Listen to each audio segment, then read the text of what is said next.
the motors. I'm not even kidding. You throw it and the motors start. I've never seen anything like it. Mine has optical flow, doesn't it, Marcus? It does. We're already doesn't live. drop. Throw it and the motors start. I've never seen anything I like wanna it. get that was cool when it came on live. John goes, Oh, yeah. we're already Doesn't live. drop. I don't know about you guys. Have you guys seen that Mega Bee that's out yet? The iFlight iFlight Mega Bee. No, I haven't. I want to check that out right now. So yeah, it's pretty awesome. It's set up for a GoPro Hero 7 in most of the videos that I've seen, but I want to get the Osmo action and use that real stable footage. If you look at some of the videos that are online right now, the guy's flying backwards. Obviously, they're reversing the footage, but it's kind of interesting because they're flying through the woods and stuff real slow, just kind of up and over through the bushes and around everything.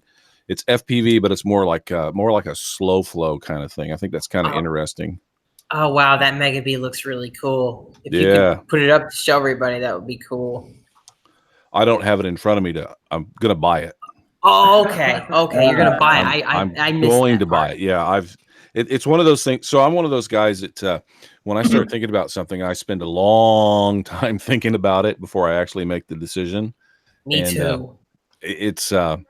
I'm at that point where I'm like, okay, it's soon going to be in my fleet. I just haven't made the leap yet.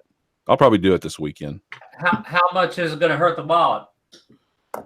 For me, not much. It's like 200, almost $300. The other thing I want to do is I went with what is it? It's I've got a Spectrum radio, and everybody's telling me, yeah, that's nice, but you need Free Sky. So I'm gonna jump ship and go get a Free Sky RC. Jump ship from Spectrum DX6 in 2016, and I've been happy ever since. So yeah. Well, I went to my local hobby shop and bought a couple things, and that's what he sold me at the time. And I was like, okay, that's fine, no big deal. And I got a tiny whoop with it, so it was cool. It served its purpose. But I'm really liking that little the one that looks like an Xbox controller. That's the one I'm thinking about picking up. Oh, the Free Sky X Lite Pro. Yeah, if I had to buy a new radio today, I would get the Free Sky X Lite Pro. I can't really think of a reason not to get it unless you are a thumber, or unless you're a pincher and not a thumber. But I'm a thumber, so it doesn't matter to me. Hey, well, I've done both. Just a quick second.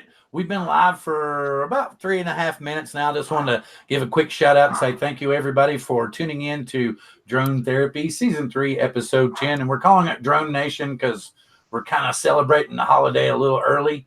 I kind of thought we'd invite as many people on. As you can hear, the conversation's already been started.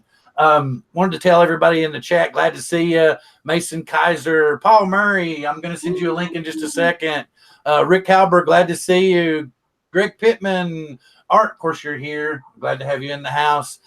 Gentlemen, go ahead and roll around and introduce yourself, and I'm going to send Paul the link here in, see if we can't get him in here too.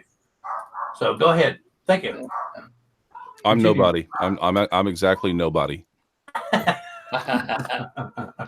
Hi, I'm Curtis Dart. Yeah, I'm Ron. I'm Ron Brown. I'm Bill Thomas. I'm going to fly a drone sometime during the show, just because it annoys everybody. Hey, I muted last week. How could it? What do you mean? Oh, you're trying to make me feel bad now. He's giving me a conscience. I need therapy.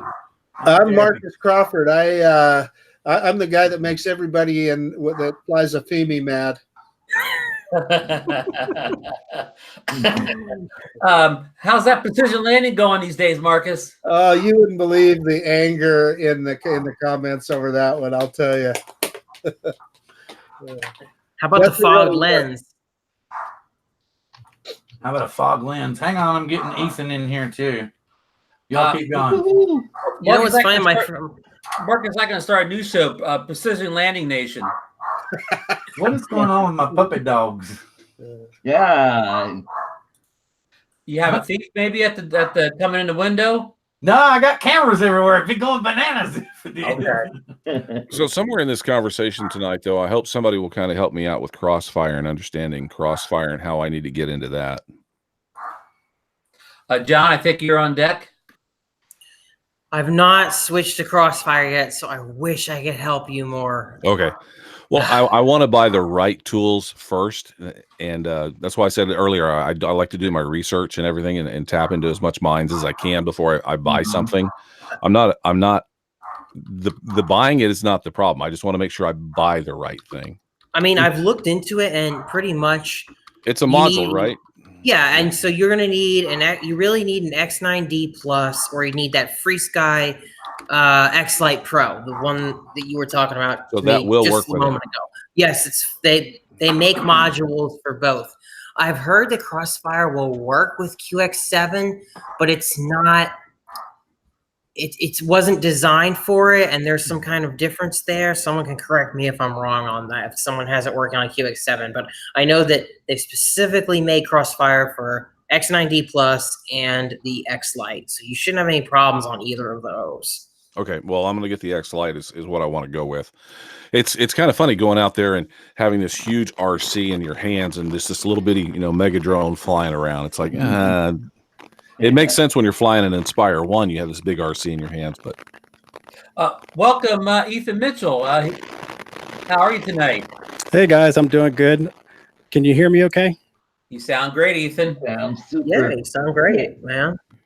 hey, All right, Art's cool. here. I didn't realize Art was here. Hi, Art. Yeah. Hey, Curtis.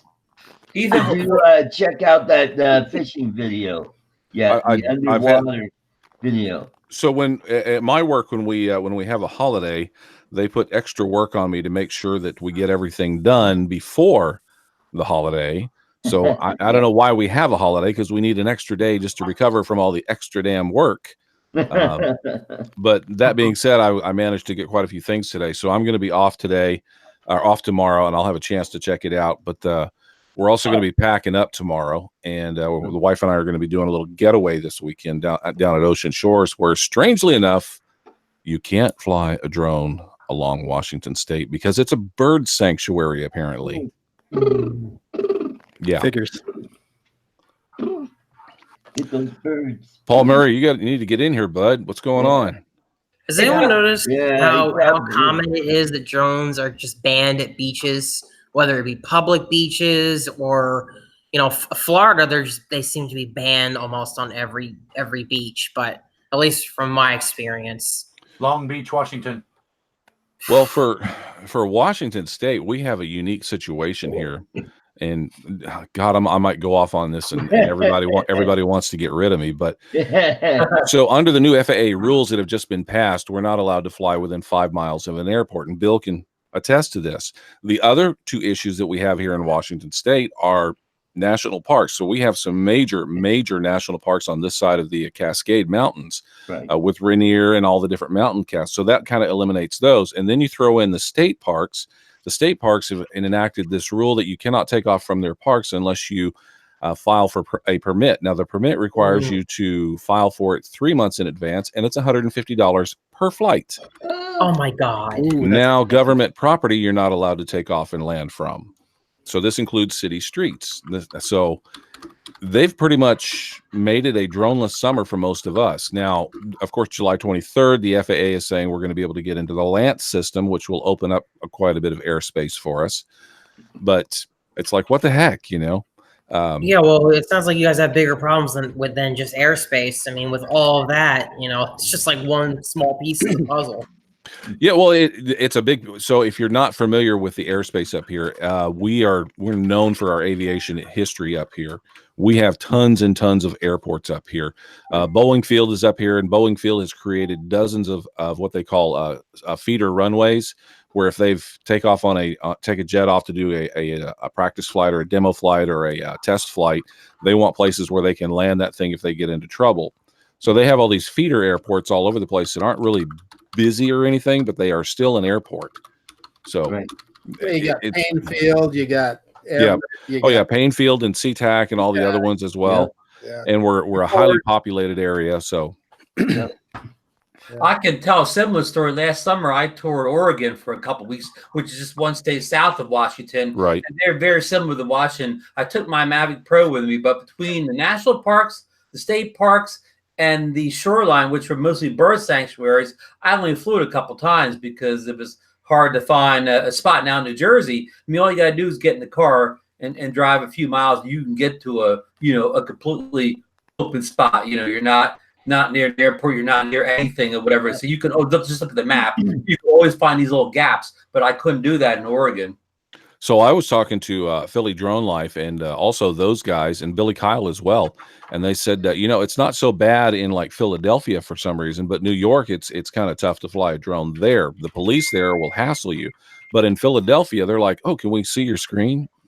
And hearing this from several folks, it's like, wow, that's kind of a breath of fresh air that the police are not going to hassle you when you get up in the air. Yeah, it's the same way here in Baltimore. Okay. Let me throw it out there. You talked about the bird sanctuaries. So where I'm at in Idaho, we're right next door to what they call the World Center for Birds of Prey. And I've got a good friend that's a big shot for that outfit. So I was concerned about that. Because I fly out in this area where a lot of those raptors are all the time. And it's Class G airspace. But I asked this guy, I said, is that does that bother any of those birds, even while they're nesting or whatever? And he goes, Marcus, we are starting to use drones to check the nests for eggs. Because he said, we used to have people like rappel down these cliffs. Yeah. And he goes, we're saving people's lives now because we use drones to do that now. He goes, that doesn't bother him at all. There is a certain point where you do hassle a bird, but in general, if you stand off and use something like a Mavic Zoom or an Aspire with a zoom lens on it, you're not going to really bother that bird. The other location is Snoqualmie Falls that everybody wants to fly at, and we had a couple guys that were just flying just off the water, not near anywhere. The birds nesting portion, there's a few eagles out there. It's further down Snoqualmie Falls, down the river just a bit. And they said, no, you can't fly at Snoqualmie Falls because you'll mess with the eagles. And it's like, you know what? Those eagles will take out my little Mavic any day of the week. Exactly right. It's not really an issue for them. But it's just a mindset that's kind of going on in the government in Washington State. It's nice to hear, though, that, other states are not having this particular issue and they're dealing with this in a more reasonable manner. One of the things that I had a conversation with on those guys' show, and we're going to explore just a little bit further, is I guess I probably shouldn't give it away because we're still fleshing out that storyline. So let me back up. I'll wait till I sent an invitation out to Novice Quads and see if he's going to come on. But Bryan from True Drone Reviews, he just entered. So what's up, Bryan? Well, Bryan, what's going on? The cool thing. I just got done flying this thing for the first time. Oh my goodness. Oh, all right. Yeah, I want to hear. What do you think? Yeah, that thing's got more bugs than a working man's basement. Okay. I was kind of what surprised me is when you said it only had a 720p camera. Someone had asked you that, and then you're like, yeah, it's 720p. I'm like, that big ass thing only has a 720p camera. I still think you should put a black. It does seem to fly pretty nice. Okay, it's the app, like most Wingsland stuff. It's the app. Okay. So I'm gonna see if I can get it to fly and take video without even using the app. Oh, very cool. Yeah. Also wanted to mention, since Brian's in here, Bryan just got done talking about that. Ethan, everybody here is going to be a future guest or has been a guest in the past. I think Brian's been the guest the most. He needs one of those like Saturday Night Live green jacket things by now because he's been on as many times. Always glad to have him on. Ethan wanted to come on and kind of do a test drive on his equipment stuff so we could get him on later and kind of get into talking to him. Art's going to be on. Curtis has kind of hooked us up with something very unique on July 31st. Actually here on Drone Therapy for your question and answer sessions. And you go ahead and introduce him, Curtis, and give us the rundown on what we're going to discuss. Well, we're talking about a national treasure, actually, if you really think about it. Well, thank you very much. Ladies and gentlemen, Artco Drone Solutions. No, this gentleman is a national treasure as far as the history of NASA and innovation. And I mean, I could go on for an hour for this guy, but Scott Pelaninsky is going to be joining Coast to Coast Drones for an evening of conversation about all the things that he's been involved in. There's no restrictions on what you want to ask him about, but the main thing, of course, he's coming on about is he would like to talk about his new invention, the Fluidity, the FT Aviator. That is a one-handed new way to move around in XYZ space that's actually pretty innovative and out-of-the-box thinking. That said, though, his history with, for those of you that are unaware, he's been in space 5 times. He's done 5 shuttle missions. He has done the most dangerous spacewalk to date. That's one, if you think about this for a second, just kind of put this in perspective, it's like 21,000 miles an hour that when they're up in space and they're on that shuttle, they're rotating around the Earth super, super fast. We see videos of them and they look like they're just kind of floating there. But no, they're moving very, very fast. So when you extend that arm out and you put somebody on the very, very tip of it, they never plan to extend that arm all the way. Well, in this particular case, there was a solar array that they were expanding and installing in place, and it started tearing. So somebody needed to go out there and move a couple things around so that it would stop tearing and repair that thing, essentially with duct tape, by the way. So he volunteered to get out there, and he's the guy that did it. So very, very dangerous what he did. Saved millions of dollars by being able to repair this in space as opposed to loading it back up, bringing it down, and repairing it. So you've got that. And then he's a doctor. He's been up Mount Everest twice. He's let's see, he's written 2 best-selling books. I mean, the list goes. He's an Eagle Scout. I mean, you could just go on down this list of his accomplishments that are just freaking amazing. The thing that kind of caught his eye was because he's a doctor and he's after his space program. Because he's a doctor, he was interested in robotic surgery and started working with some of the guys doing robotic surgery and stuff. As a hobby, he started playing around with drones, and he thought, I got this stick that I'm working with here to do robotic surgery. Why don't I apply that to the drone? It just makes more sense to be able to move around in XYZ space. So essentially, he dumbed down what was going on with the robotic surgery, and he made it possible that he can integrate with the DJI Go app. Once he got that done, he says, I've got something here. He contacted DJI, got the SDK, and started creating his own app. And then he hired a few engineers. They started writing all the software and everything else. And now they have the FT Aviator. And the FT Aviator is really, really out of the box thinking. I guess I should stop at this particular point unless you guys want me to go on, because I know you're going to have him on the show and talk about all this stuff. But it's really, really a cool thing. The ability to not use your DJI Go app, not have to dive down into menus to change your shutter, exposure speed, not have to dive into your menu to change your expo settings. For instance, you want to fly out someplace, 100 yards, 200 yards, 300 yards to get to something to start filming.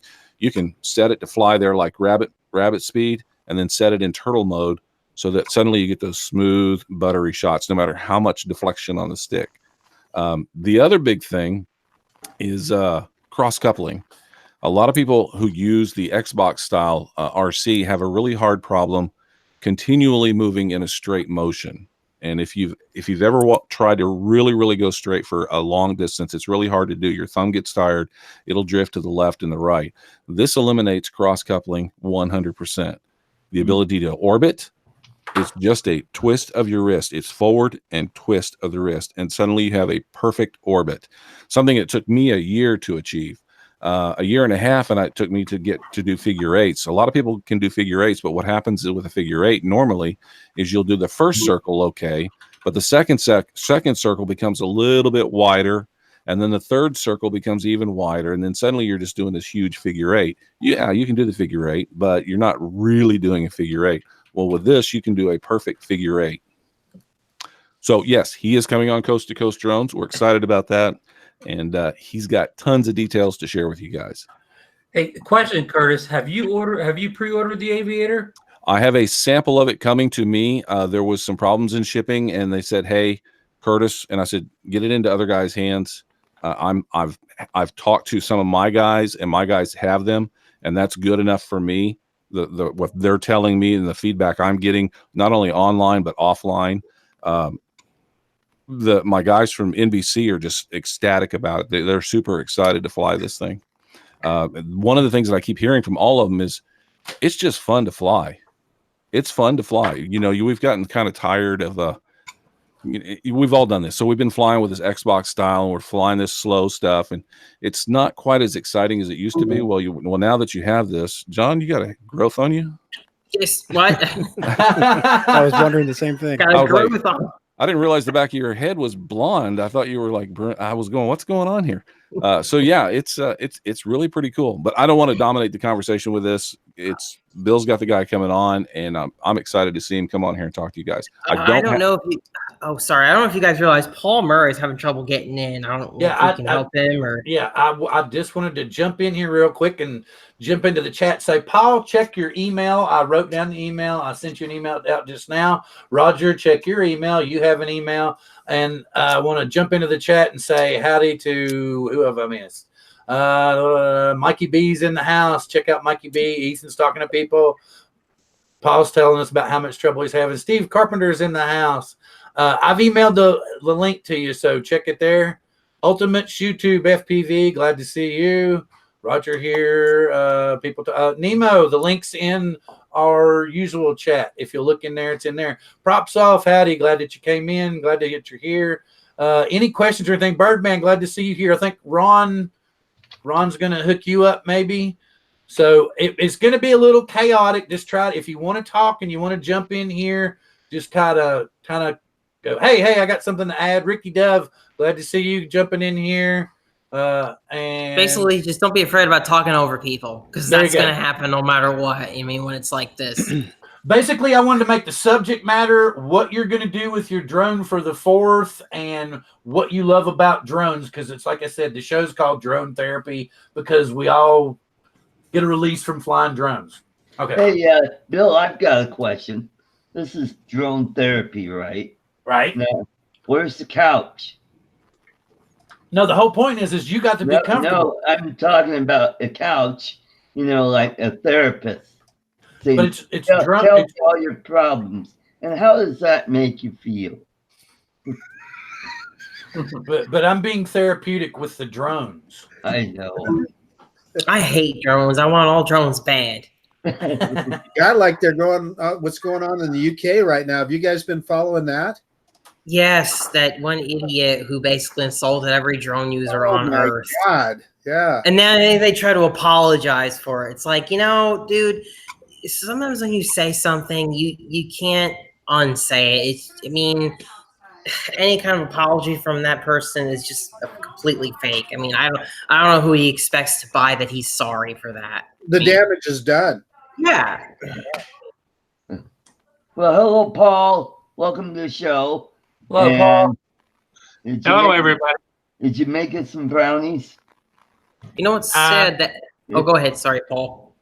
I've been munching on a few. Oh, Go okay, ahead. that's good. I was going to say, you know what's sad about that UK situation, though, is that I don't know what the average person in the UK thinks of drones, but after that Gatwick Airport incident, man, I feel like the average Joe, at the very least, is probably aware of that and must.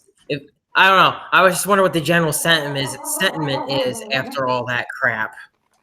Can't imagine it's good on average. Well, they never found any drone involved at all at the Gatwick airport incident. There was never any real proof of the drone was ever there. So, yep. And what I heard was that it might have been actually some local law enforcement testing a drone nearby. That's what I had heard. I mean, but overall, there was never any discovery. So they completely disrupted millions of people's holiday travel for what? And that's all people in the UK have recently when it comes to drones in their mind. It's really not good. Well, we'd be remiss if we did not introduce Paul correctly. Ladies and gentlemen, the Ed McMahon of live YouTube channels, it's Paul Murray. Paul's a very influential drone man, and he gives seminars all the time to people in real life, not just on the internet. positive drone vibes from Paul. And he's never been to Gatwick. But if you He's guys never have not, if flown you guys that have way. not checked out Paul's channel, Paul and I both share a love of ships, and you should check out some of the ships and stuff and documentation that he does of ships coming into the port. That is some really cool stuff. If you like those big boats, those big freight liners, Paul has got some great stuff on his channel. Yeah, Paul's in almost my neck of the woods when I used to live in Michigan. I lived just outside Detroit and know all about those big Great Lakes freighters. And I was living in Michigan when the Edmund Fitzgerald went down in Lake Superior back in, when was that, 74? Edmund Fitzgerald went down at 74 or 75, I think it was. Yeah. Oh, that's an incredible song, too. Mm-hmm. Yep. Yep. By the way, one of Yeah. Paul's videos are not necessarily his video, but he took part in. Paul, you may want to drop this in the chat. Is up for some awards. Can you tell us about that? Last fall, some movie people got together and they shot a music video from the Fort Gratiot Lighthouse, which is here in Port Huron, which is the oldest lighthouse on the Great Lakes. And it was dedicated to the big storm of 1913 when over 260 sailors lost their lives on the lake in a big storm that whipped up without notice. And the young gal sings out, "Come to the light." They wrote a song and did it, and it was and I did the aerial. So Wonderful. it was. Yeah, Paul, if you get a chance, you should post that in the chat over there. That's an excellent video. The other thing interesting happened to me this week, I'll share, and then I'll let everybody else go back to what they're talking about, is I shot the Sheriff. They build Navy ships up in the Great Lakes, and then they send them down out, the Littoral class Navy ships. And I've shot several of them as they're going down, heading out to the ocean to be commissioned. Well, I happened to do the the USS Boise. I think it was the Boise. No. Anyway, it was a Navy ship going down and out. And when they got over by Montreal, they had a mishap with another ship. One of the tugs pushed the new ship into the side of another ship, scraped it up, and so Popular Mechanics picked it up and ran a story. They turned around and linked my video, which is on YouTube, to that story, and it shot up from like 11 or 1,200 views. I think it's up to 30,000 views within 3 days. Wow! Wow! Great. It was a surprise to me, and it just shows when you put stuff out there that you never know. You never know what's going to happen. Mm-hmm. Hello, Nemo. Hey, Ron. Hey, everybody. How y'all doing? What's Good. up, How's it Nemo? going, Nemo? See you, Nemo. I just got in from flying all day, and we had a track set up, and I was racing around. I was trying to race. I'm a freestyle pilot, but that's why I was late, and it's KwadFather's fault. All his fault. Absolutely. Well, he'll if it's his fault, he'll be banned from a couple episodes. How'd you do in the racing? I suck at gates. I can't really fly gates that well. I'm Right. I'm terrible at it. I'm not gonna lie. Right. Who needs a sticking gate? Just get out there and fly, right? Yeah, exactly. There you go, Ron. Listen, I want to bring up a question to the panel. Bill mentioned about the flying for fireworks and trying to capture decent video from your drone fireworks. I've never attempted before. Are there any tips you guys could recommend for capturing fireworks with your drone? Don't overexpose. Okay. That's the main mistake that most people make so first they go out and they're on their iPad. It's dark outside. There's no fireworks. So you crank up your exposure. And when the fireworks comes up, you're overexposed. and you get this huge luminosity thing, and that's the thing that ruins it for most people. So essentially, your first couple of fireworks is test footage, and throw that away. But the mistake that I see all the time, guys put that online too. They go, "Oh, look what I did! I flew fireworks," and it looks really amateurish when you do that. So don't overexpose when you're doing that. Get up there, first couple of fireworks, set your exposure based on those fireworks, and lock it in. And don't try to bring it up to try to find the fireworks. So I should say, if you're doing a pro set, if you're flying at a pro fireworks, if you're flying in your backyard and your friends are setting off stuff and you're trying to get that, well, good luck.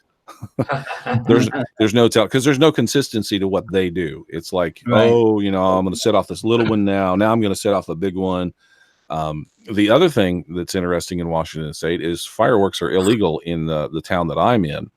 But every year I go on live, and usually I do it on Facebook. I think I'll do it on YouTube this time, and just put my drone 200 feet in the air, and all I do is rotate around my house, and I swear it looks like Israel or Palestine or someplace where there's just this war zone going on, and you can see it all off in the distance. It's like boom, boom, boom, boom, boom, boom, boom, boom, boom, boom. It's like, wow, nobody's paying attention to what they should and shouldn't be doing. Right.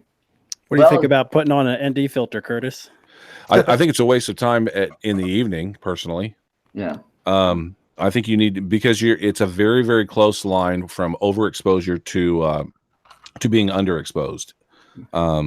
I personally, I've never done it. I've always thought it'd be better just to not put one on. In the fireworks that I filmed, what I did was I went up in the air first, and I threw the first two fireworks that went up are throwaway stuff. I set my exposure based on those.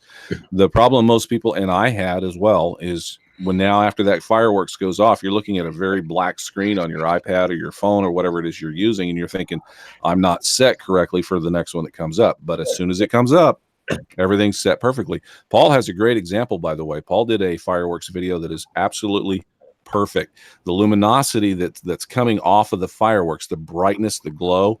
If you have your exposure set too high, it looks fake. It looks silly. Paul did a video where he had his exposure set just perfect. Cool. Anybody else? Yes, I know. Everybody knows that we like to talk, and we knew this was going to happen. Oh yeah, I'm the worst at it too. Sorry. Bryan Singleton, Marcus's cam is on pause right now, but he was talking to us earlier about how he was becoming kind of the themey bad guy. And since you actually have the product, I was wanting to get your opinion on what you thought about it. And then after you gave us an opinion, if you don't mind flinging it over to Ethan, so Ethan can kind of introduce himself and give us an idea about his channel and get a good test on his equipment, I'd appreciate it. Thank you. Bryan. Are you talking about the A3? Yes, sir. Yeah, the A3 it's nice. It's Can I interject? The screen is what kills it for me. Other than that, it's nice. It flies great. The video's nice. That screen in the sun, forget it, man. Forget it. Okay, when you two get done, throw it to Ethan. Fly it in the morning or fly it in the evening, and you'll be fine. Fly it in the afternoon, you can't see that screen. It's just so, not. Bryan, are you having any issues though with the lens fogging up? No. I've flown mine a couple times, and as soon as you get it up to altitude, the lens fogs up and you can't see anything, and you're right on the money about the screen. I mean, go out. I shoot a lot of videos actually at like 7 o'clock in the morning. I'll go out in the morning, especially in the summer when it's cooler. Because I do not like standing out in these fields at noon in the boiling sun. I just don't like doing that. It's just too hot. So I'll usually go out at 7 o'clock in the morning. Now you can see that screen fine at 7 o'clock in the morning, but at 12 or 1 o'clock in the afternoon, if you don't have no shade, you're not seeing that thing. You can't see it. It's just the way it is. So you're going to have to either build yourself some little sunshade or one of these type of things, to be able to see that screen. Other than that, it seems to fly okay.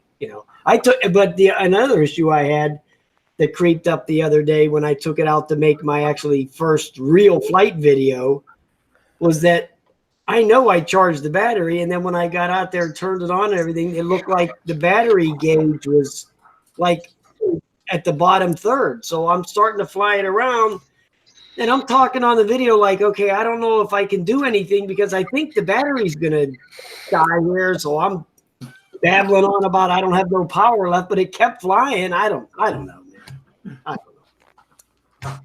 I don't know if the battery gauge is not accurate or, you know, I was looking in the settings and I mentioned it in the video. I'm looking in the settings to see if it showed you like a percentage of the battery that was left. It doesn't. It doesn't. It just has that little 3-bar gauge up there in the top right corner. Which is worthless. Yeah. And well, mine was on the bottom bar. And I'm like, okay, well, I don't know. Is there power in this? Is there no power? Is it going to go into return to home? Is it going to, you know, I don't know what the hell's going to happen here. So I just flew it around for a little while and then just put it down because I actually didn't know what was going on with the battery. But I know damn well I charged that thing before I left the house. I know I did. You know, Brian, I have a question for you because how many videos from the FEMI do you have on your channel? Is it like 1 or 2? Or one. I think one, but I think it's only one. I haven't posted that one I made the other day. Yeah, what I wanted to know was, have you noticed any Jello in the videos since you've been flying it? No, yours is perfect. There's a number of people who have videos up, even like review videos up of it having Jello in it, and it's just like shocking because it's 2-axis, right? But the third axis is like electronically stabilized. Yeah, it's like the Spark, the same thing. The 2-axis, you know, gimbal with the third axis, you know, EIS. EIS, right? Yeah. I mean, like I said, I don't know if you've seen some of these other videos, but it seems hit or miss. Where well, I did the update, so I mean, maybe that has something to do with it, but maybe so. But I think the first video I did was no update. Yeah, and I was looking at that recently, and I didn't really see any Jello in your video. No, it was pretty solid, you know. But that was before the update, and the update is a kind of a pain. It's like this. It's like the Xeno, except it doesn't have the thing where you have to pinch the pins together, but it has the 3 different. You know, update this thing and take the card out of there and put it over here and update the transmitter and then take the card out of there and stick it back in the machine to update the camera. That is just so.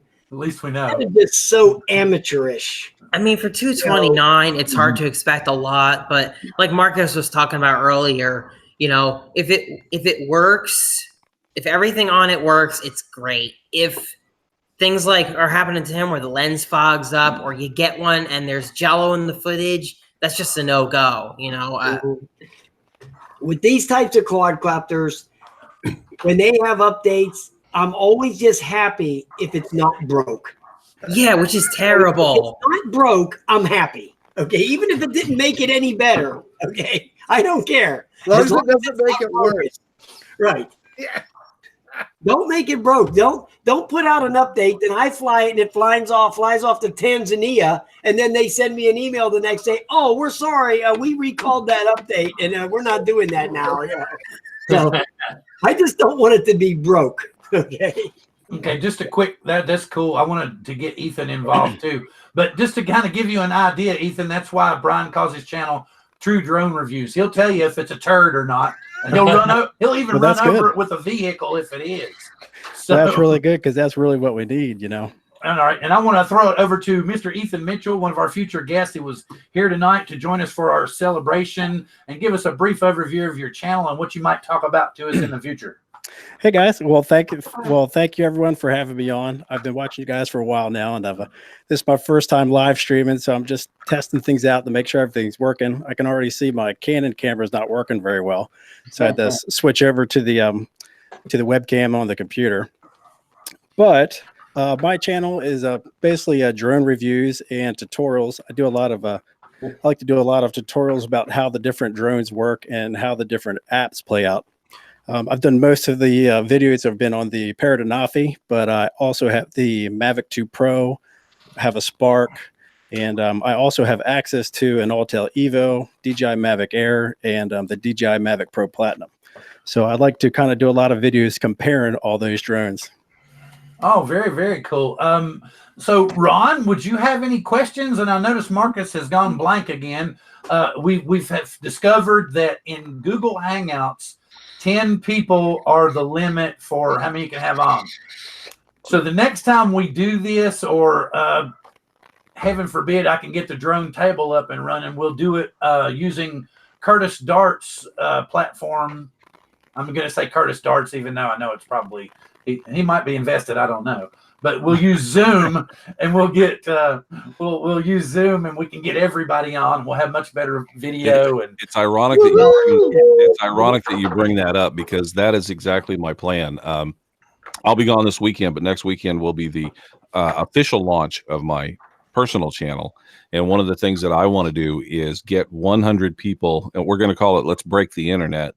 We're going to try it, and we're going to get 100 people on the show, because that's supposed to be the limit of Zoom, is 100 participants in the show. And we'll do it WWE style. We'll start off with one or two people, and then we'll send the links out as we go along till we get up to about 20 people, and then we'll just drop the link itself into the chat and let everybody join from there. And we'll just keep it going until everybody suddenly starts talking all at once, and then I'll have this really cool graphic where it'll be some snow. We broke the internet, and then I'll come on and go, sorry folks, we got to go, and that'll be the end of the show. Or you can do your Looney Tunes exit, man. Oh yeah, we'll do that. No problem. That's one of my signatures. That's all, folks. That's it. We broke the internet. Yeah. Count me in, Curtis. Yeah, exactly. When are we doing this? It's not this Saturday. It's gonna be next Saturday, and it's gonna be right after Canadian Drone Hub goes off the air. Oh, okay. So we'll pull some folks from that, and then of course I'll send all kinds of invites out and kind of fill everybody in. But yeah, it's definitely in the works. I want to do. The idea kind of came to me because when I first moved out of my house years and years ago, moved out of my parents' house, I moved into an apartment, and that was on a Monday. And by Friday, I had scheduled a party and had 200 people in this apartment, and almost got evicted.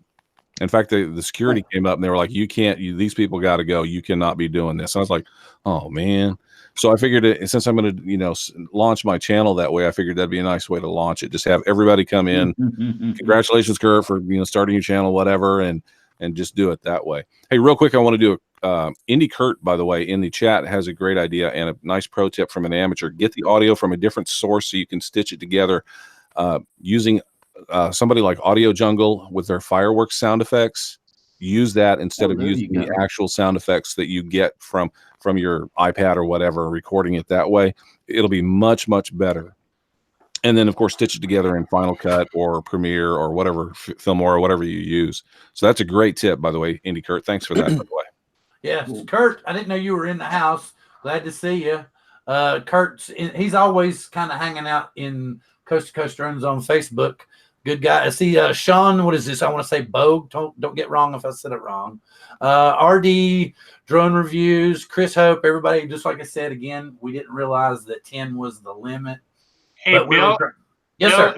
Bill, if you'd like to, I'd be willing to volunteer to rotate other people in. I could just give you another slot up because, it's nice to be here. I love being here, but, I think your show should be about bringing other people on board. Yeah, it's up to anybody. I'm not trying to. You're more than welcome to stay as long as you want. I realize that, but I also think that I would yield to somebody else. So with that, everybody in the chat, have a great one, and I'll be lurking on the outside. Thank you, sir, very much. Glad to have you. See, that's why Paul is such a great guy. All right, so the door is open. We're going to do the Curtis style WWE. First one in the door. First one in the door. You got the links in there. Go for them. Plus, now we'll just have 9 for the next 30 minutes. Hey, I just want to say to Ethan that I greatly enjoyed your Anafi videos, and they were a big part of why I purchased one from the great job you did with the videos. Well, thank you very much. I actually get a lot of questions about how to color grade the P log from the Parrot Anafi. And so I did a tutorial on that a while back, but I actually have a video that I just uploaded to YouTube. It's actually on unlisted, so I was going to post a link in the chat just to show you guys the kind of quality you really can get from the Anafi. I just got back from Costa Rica, and I took the Anafi with me instead of the Mavic 2. So he rubbed that in before he left. He's like, "Well, I'm going to be out of town for the next week, going to Costa Rica." Oh my God, that egg drone, man! That's the Power Vision Power Egg, isn't it? Yes, it is. That's the mother. What are you doing with that still? I thought you sold that and got rid of it. No. Oh my You would never get rid of the egg. I'm taking this baby up this weekend. No way. Yep. Wow. Just charged That's up the the 4th of July drone. battery. Huh? Especially that could get some nice 4th of fireworks. Oh, this baby. Man, this is a beast here. This is a real beast. Oh man. It's so huge. They really thought it was going to be like this big thing, but I guess it ended up flopping, right? Because you got that thing for an amazing deal. I got it for $330. Wow. Yeah. It looks like it should cost like $2,000. I think it was like $1,400 when it first came out. Wow. So I'd like to know who the R&D guy was. Hey, why don't we take a rugby ball and put some propellers on it and then stick a camera on the bottom? Yeah, we'll make millions, maybe even billions. it has a very high build quality. I'll tell you that, man. I mean, this thing is built. Yeah, it looks really sturdy. I mean, these motors on here I've never seen motors on a drone this big. Those Never. drones are huge. These motors are gigantic. yeah, they're big. Brian, have you had a chance to try this little dude? I mean, you mentioned earlier something about third rate, but have you tried the throw stuff? No, I haven't thrown it yet, but I did notice that if you don't put it in the third rate right away, it has no power to pull back. It just took off and went right into a wall, but I couldn't pull it back fast enough to stop it from crashing. So I just hit the third rate and then take off. Who makes it? Who built Snap it? Snap Okay, that's what I was wondering. Of Yeah. course, me and Blue, I love Blue anyway. Yeah. And then John's like, Snaptain. It's not bad. Hey, what size props are on the egg drone you have there? Buddy, I have no idea. They're those kind there that fold in. I don't know. They're huge and they're thick. They're not thin at all. I mean, these things are thick. They What do you don't think? bend at all. They do not bend. I wonder what size those motors are as well. Let's see if they have any writing on there. How loud is that thing? It's not that loud. Can you hear me pretty good? I'll just turn it on. Yeah, Brian. Slide indoors. There's the battery for it. Oh my! Wow. It's a 6400. That's a 4S battery, isn't it? you can lift the house with it. Hold on.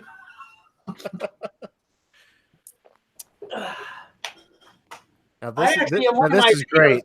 In one of my videos about a year ago, I actually flew it in the house. I saw that video. Bill, is this the first time somebody besides you has flown a drone on drone therapy? No. Is this the biggest drone that's ever been flown on drone therapy? Yes. Okay, it's a record. I'm not flying it. I'm going to let it run. All right, yeah, that's cool. It's not gonna lift off. He's got to lift it off just a little. Just Right. A little. Just We the got- tip. Just the tip. Just a little bit of full power. Just the tip. Yeah. Just the tip. Do a power Yeah. loop. Can't pick up a toddler. Does that For- fly for- an Acro? For the 4th of July. For I the would 4th of hope July, you not. gotta If it lift does, off. it's going to be so bad. Here's, Hey, the, did anyone buy anything for 4th of the July trans- sales? here's the transmitter. Can you Holy here's the Look at it. transmitter. Is that Can you guys see diversity? on the table? Can you see it? They wanted like Yeah. they wanted like $2,000 for that thing. Remember this, guys? They wanted like Yeah. $2,000 for this. Jeez. The remote looks like it could be 500 on its own. Exactly. Which part, man? It looks like it's a bunch of mods, and they're like, okay, you can put a USB-C into a standard USB male, and then plug it in, and you got a range extender. Yeah, I was gonna say that's got the range extender mod on it.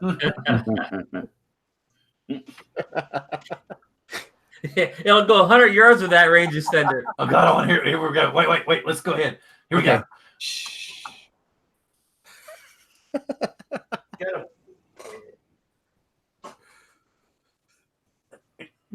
We need a countdown.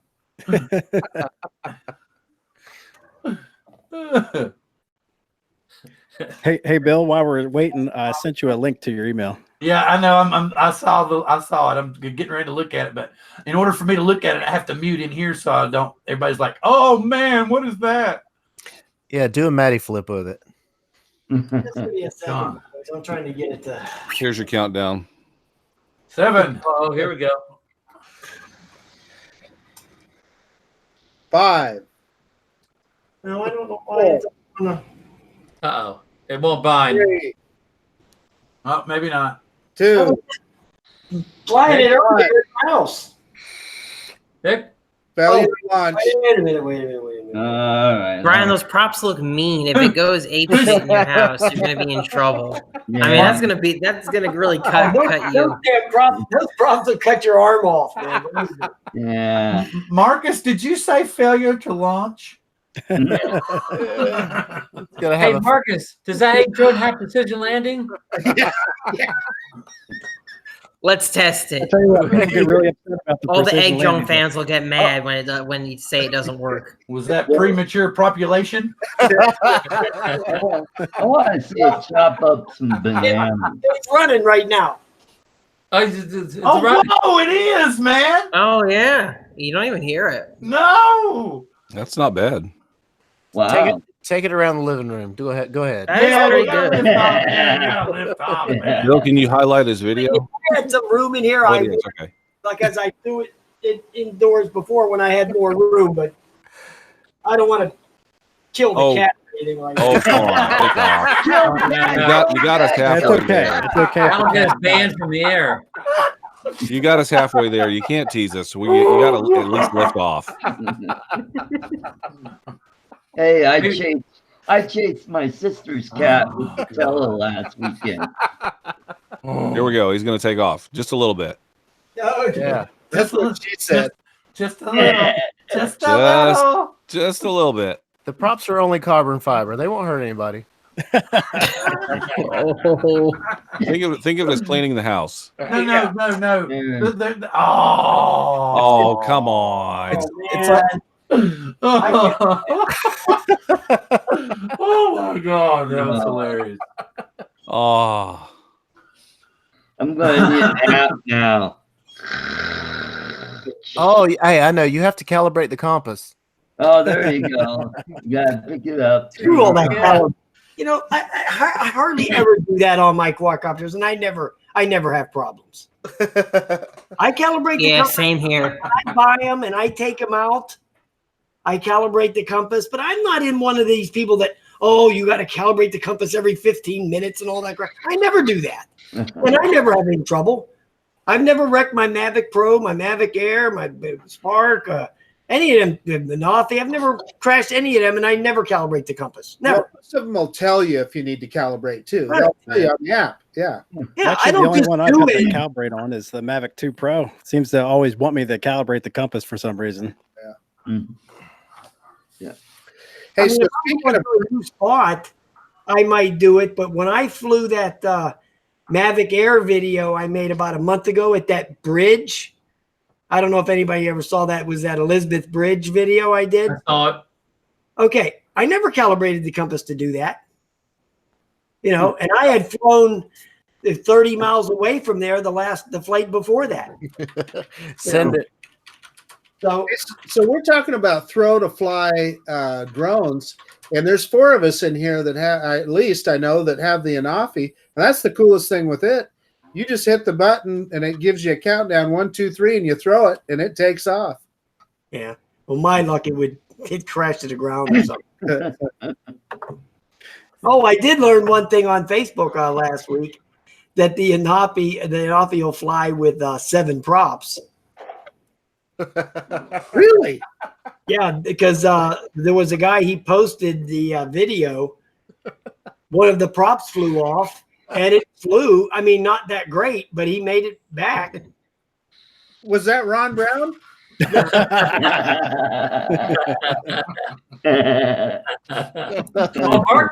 Marcus, the Phoenix did fly with out of prop too, right? Oh, it doesn't. It plowed right into the ground. Yeah, Okay. it flew with 7 props, and he made it back. So I thought that was pretty impressive. I saw the video. I mean, when it was coming in, it was all sideways and everything. It wasn't, straight, but he made it back. Okay, Marcus, we have an Anafi challenge now. Yeah, no. An Anafi challenge. Here we go. See if it'll fly with Ron's 4. challenges. Oh my God. Yeah, there you go. I like what Ethan said. Test it with 4. What's funny? Maybe Nemo remembers this. HQ props, they used to be like potato chip props. There we go. And granted, we had tri-blades, but you could actually fly if 1 or 2 of those blades was missing, depending on where you hit. I've done that with Flight 1 before. I was flying around and I saw like a bunch of Jello in my feed, and I brought it back, and one of the props was gone. So I'm kind of new to you guys with the GPS drones, but who's the guy that has the egg? I need to know who that is, because that guy has got my respect.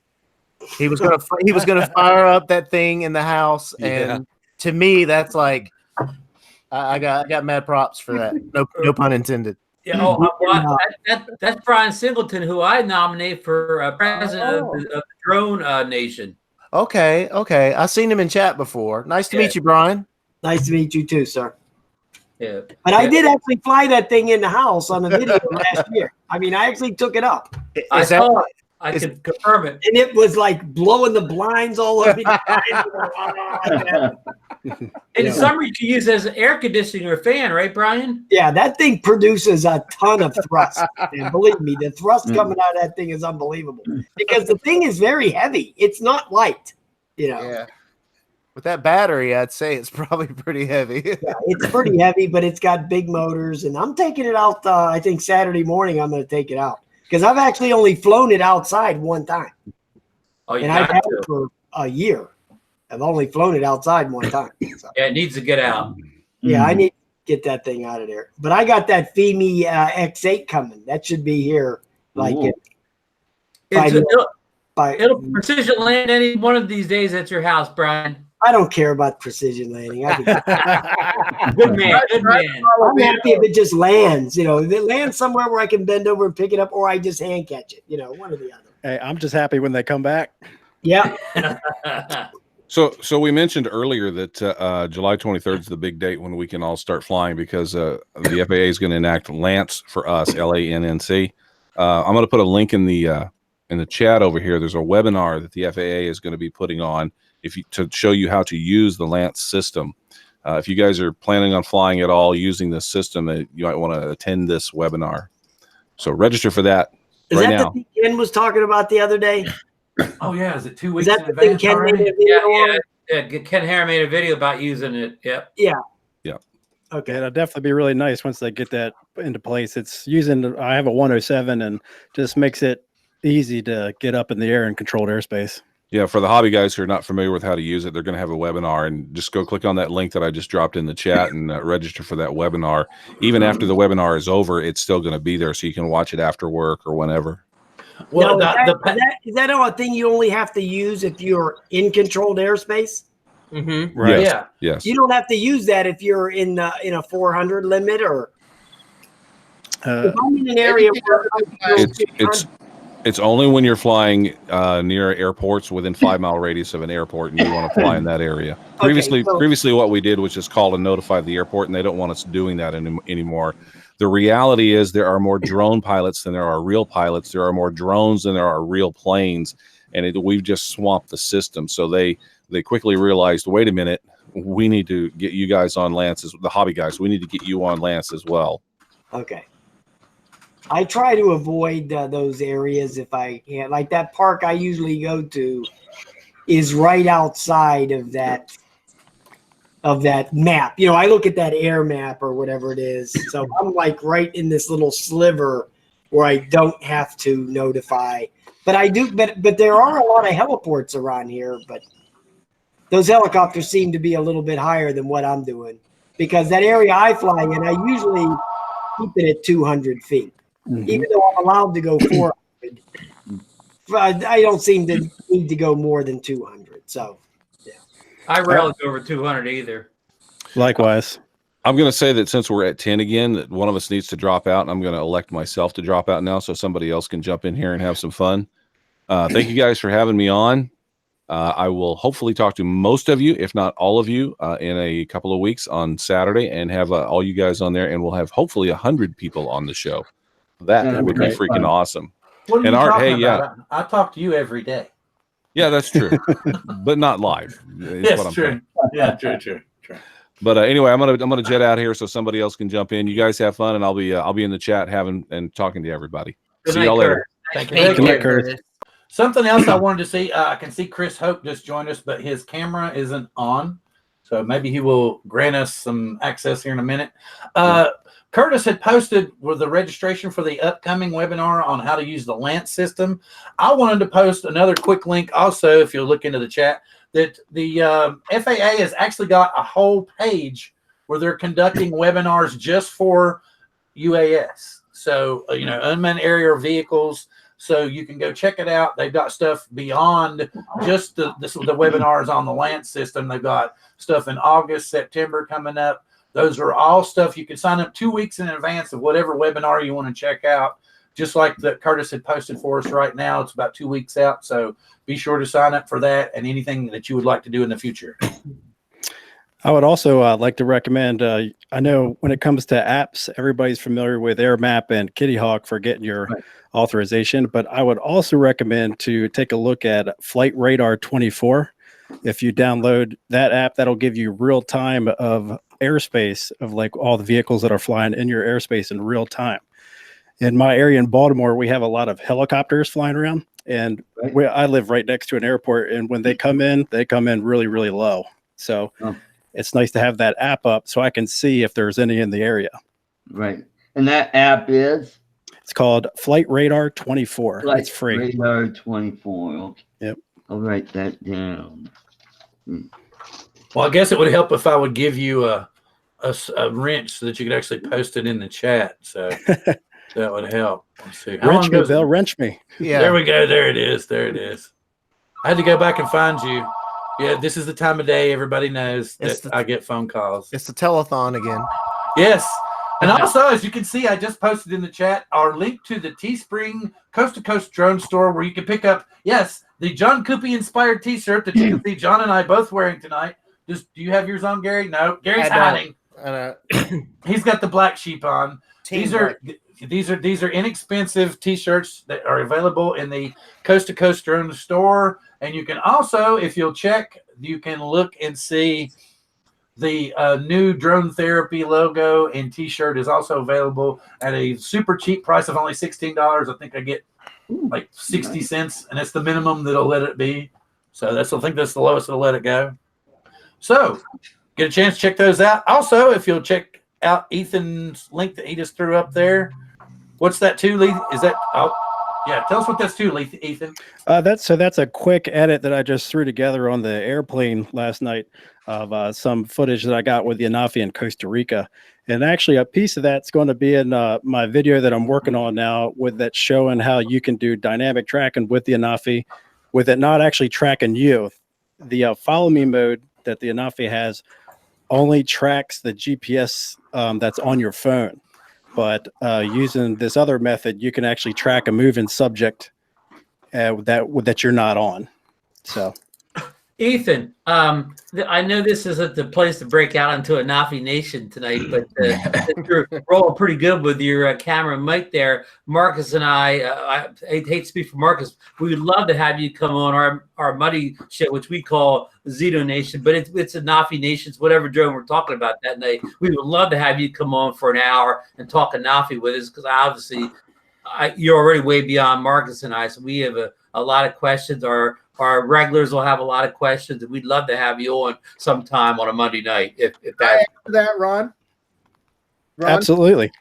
Great. So we'll get together after the show and trade information. Sure. Remember what I told you, Ethan? After we popped your cherry, he's going to be on a lot of live streams. Hey, I'm good with it. I'm just happy everything's kind of working okay. Well, I that's mean, like story because I've got Bryan Singleton to blame for me buying the Paradenopi. We actually, when Bryan was on Xeno Nation and he was telling Ron how great the Anafi was, I went ahead and hit that purchase button right there on the spot. So I think Bryan ought to be on there too. Yay. Maybe, yeah, that's a good idea. And Ethan, you already have me when you're talking about, you made a video how to edit the P-Log footage in the Anafi. You got me right there because I've seen the setting, but I haven't messed with it yet, and I have no idea why it's what would be hard. But again, we'll get out in the show. But you got me peaked just for that one statement. We need to get you on and Sure. find about all that. a quick jump over real fast. I wanted to give a shout out to Drone Pool. Dan and I just jumped in with us. So I want to give a holler to him, and let's jump to an FPV convo for a quick second. Dan, how you doing? Good. This is like the who's who of YouTube. Just wanted to throw something together to kind of celebrate the holiday. I wanted everybody to kind of talk about maybe what they were going to do with their drones on the 4th. They even talk about they're going to grill out, maybe what makes them happy about drones, anything like that. So I'm going to do a sunrise tomorrow. Yeah, I'm actually going to be taking the boat out tomorrow, and we're going to take. I got to get a couple more shots from my next video with the Mavic 2 Pro. Woohoo! Sounds great. Well, I'm going to pop out here so someone else could get on, and so thanks for having me on, Bill. Okay, before you take off, Hard, I want to tell you something. I want you to come on the show for just a show by yourself. I'm very grateful you came on to spend time with us tonight, but I want to get you on as a future guest too. I don't want you to think, I don't want anybody that was on tonight to think that, oh man, I didn't get to get a word in edgewise. And this is just to celebrate the holiday. Right. Everybody that I've invited on or hasn't been able to get on, I want to have on as a future guest. So don't think that I'm not going to have you back to have all the time to talk to everybody just like we did tonight. So I'm grateful you came on, and we'll see you again in the future. Happy 4th of July, Art. Happy 4th, Art. Okay, who the hell was flying the drone? See you later, guys. Bye-bye. Is that Bill flying the drone? Is that a tiny whoop I hear? Oh, I hear somebody flying. Oh, okay, there you go. Oh, Nemo flying the drone. Crashes right when I highlighted. No, I've recently started trying to learn how to fly FPV, and it is really, really hard. Oh, wait. Hey, John, I got a frame to put together. Oh, nice. So I see it says diatone. Yeah. But what kit you got there? It's gonna be the same as my diatone up here, the GT. The GTM 530, it's this frame. I kind of like it. It's a tank. That is sweet. It's a tank. It's tough. And then this cage just opens up where you can get to your stack. There's no you fighting. showed me. Really, Yeah, that is really, really cool. Yeah. So that's kind of what sold me on this. Plus, it's just very durable looking, solid looking frame. Speaking of buying stuff, did any of you guys take advantage of like 4th of July sales that might be cool to mention? I saw Anybody it get the any first time. I didn't order anything. Because there's a lot of sales going on right now. Actually, I went around the internet and I compiled a big list of like all sorts of websites. I ended up picking up some stuff for my little Sailfly X. And you got that from Pyrodrone? Yeah, I would talk about the sale stuff. Yes. I bought a bunch of stuff from Pyrodrone. So I bought the batteries for it. I bought I bought more props for it, and I ended up getting some GemFan 3052s because I needed them for my 3-inch diatone. And I bought the Lumineer Axie 2 Micro to try putting on the diatone 3-inch because all those is coming with a dipole. So at some point, I'm going to replace that antenna and put it on my diatone 3-inch because I think it'd be better. How are you liking that 3-inch from diatone? I've hardly gotten to fly it, to tell you the truth. I've hardly gotten to fly it. But for the few flights I have put on it, I really like it. It just rips with an 850 4S battery. It's really, really nice. So have you ordered from Pyrodrone like a lot? Oh, I've ordered from Pyrodrone plenty of times. Yeah. Amazing shipping, right? Mm-hmm. And they're like they're in Cali, right?